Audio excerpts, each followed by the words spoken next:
కరెంట్ను అంబానీ అదానీకి అమ్మేవాళ్ళు కావాలా లేక రైతులను కంటికి రెప్పలా కాపాడుకునే కేసీఆర్ కావాలా అనేది తెలంగాణ ప్రజలు నిర్ణయించుకోవాలన్నారు టీఆర్ఎస్ ఎమ్మెల్యే రవిశంకర్ రసమై బాలకిషన్.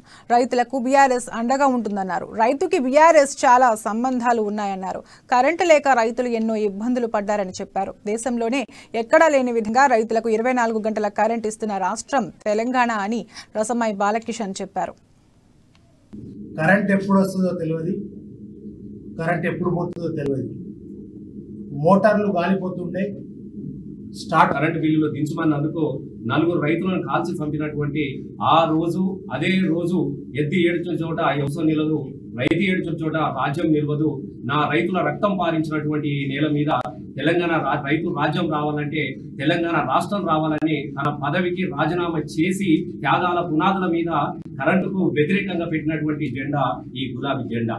మరి ఆ జెండా అడ్డతోని